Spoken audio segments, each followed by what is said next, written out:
Saint Anthony was born in 1195, 13 years after Saint Francis of Assisi in Lisbon, which is now known as Portugal. Given the baptismal name of Fernando, his parents, Martin and Mary Bulham, belonged to one of the most prominent families of the city. At the age of 15, Fernando entered the religious order of Saint Augustine. Monastery life was hardly peaceful for the youth, nor conducive to prayer and study, since his old friends came to visit frequently and engaged in vehement political discussions. After 2 years, at his request he was sent to Coimbra, Cornbrow. There he began 9 years of intense study learning the Augustinian theology that he would later combine with Franciscan vision. Fernando was most likely ordained a priest during this time. The life of the young priest took a crucial turn when the bodies of the first 5 Franciscan martyrs were returned from Morocco. The Franciscans had been preaching Christ at a mosque in Seville. They were in danger of being martyred at the outset, but the Sultan allowed them to pass on to Morocco, where, after continuing to preach about Christ, despite repeated warnings, they were tortured and beheaded, in the presence of a huge crowd, including the Queen.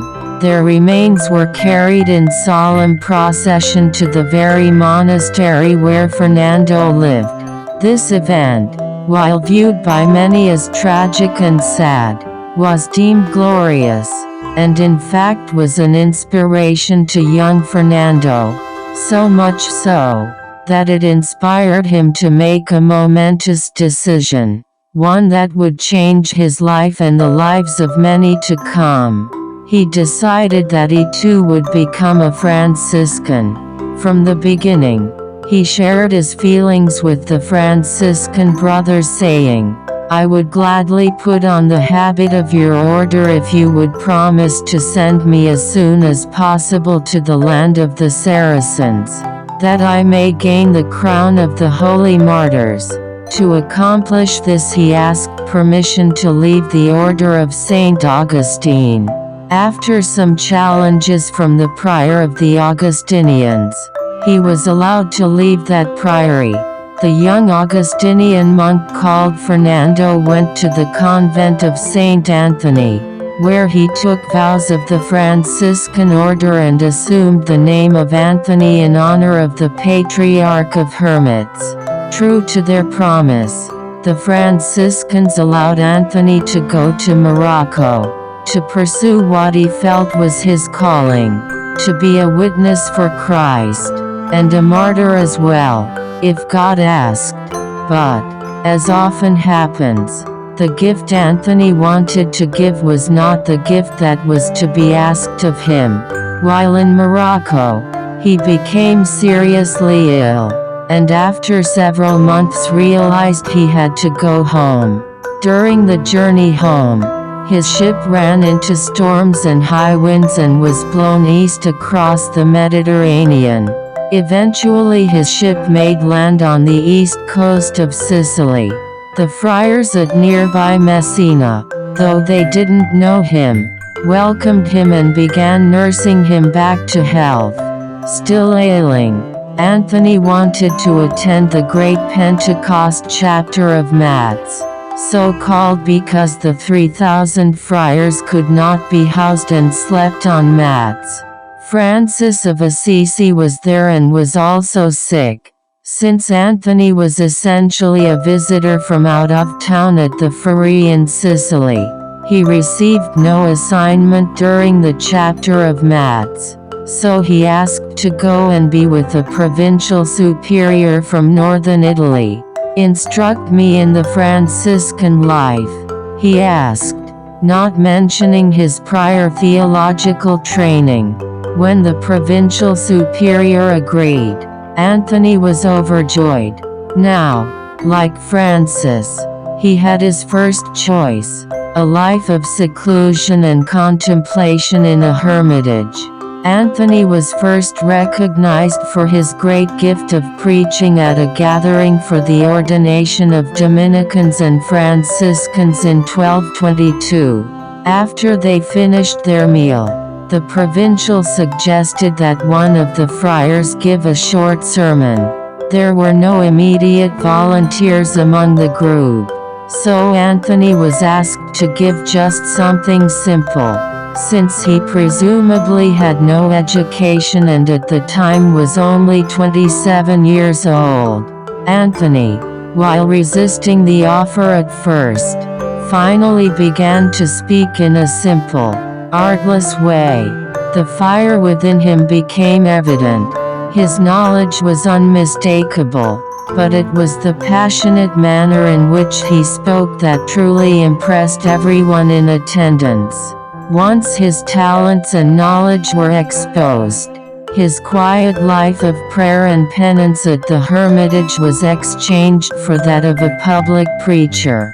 Francis heard of Anthony's skills as a preacher, and reassigned the young priest to preach in northern Italy. We know that not everyone was impressed by his preaching. Legend has it that one day, faced with deaf ears, Anthony went to the river and preached to the fish. That, reads the traditional tale, got everyone's attention. Anthony traveled tirelessly in both northern Italy and southern France, perhaps 400 trips, choosing to enter the cities where the heretics were strongest. Yet the sermons he has left behind rarely show him taking direct issue with them. As church historians interpret it, Anthony preferred to present the grandeur of Christianity in positive ways. It was no good to prove people wrong. Anthony wanted to win them to the right. The healthiness of real sorrow and conversion as well as the wonder of reconciliation with a loving Father. Anthony's superior, Saint Francis, continued to hear glowing reports of Anthony's sermons, knowledge of Scripture and devotion to Mary. In 1224 he wrote to Anthony asking him to teach his brother Franciscans. Anthony became the first teacher of the Franciscan order to be given special approval and blessings of Saint Francis. Anthony continued to preach as he taught the friars and assumed more responsibility within the order. In 1226 he was appointed provincial superior of northern Italy, but still found time for contemplative prayer in a small hermitage. Around Easter in 1228, at the age of 33, he met Pope Gregory IX in Rome. The Pope had been a faithful friend and advisor of Saint Francis. Naturally, the famous preacher Anthony was invited to speak. He did it humbly, as always. The response was so great that people later said that it seemed the miracle of Pentecost was repeated. Back in Padua in 1231, Anthony preached his last and most famous Lenten sermons. The crowds were so great, sometimes 30,000, that the churches could not hold them, so he went into the piazzas or the open fields. People waited all night to hear him.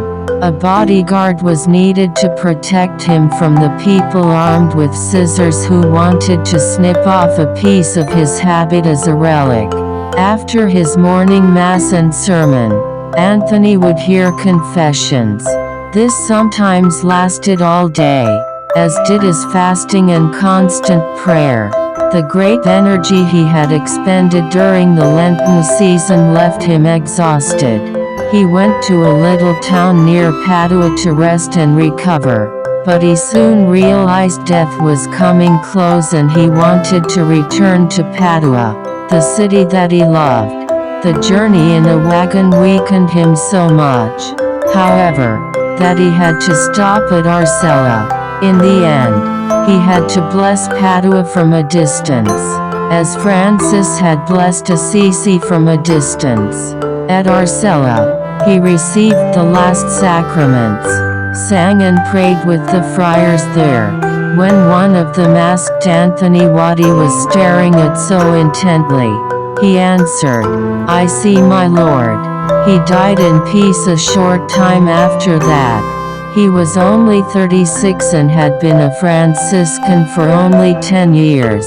The story and tradition of devotion to Saint Anthony of Padua began almost immediately upon his death on June 13, 1231.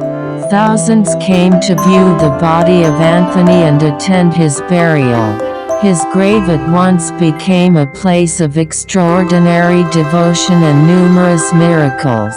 The following year, his friend, Pope Gregory IX, moved by the many miracles attributed to him during his life and that occurred at his tomb, declared him a saint. In 1946, Pope Pius XII officially declared Saint Anthony a doctor of the Church.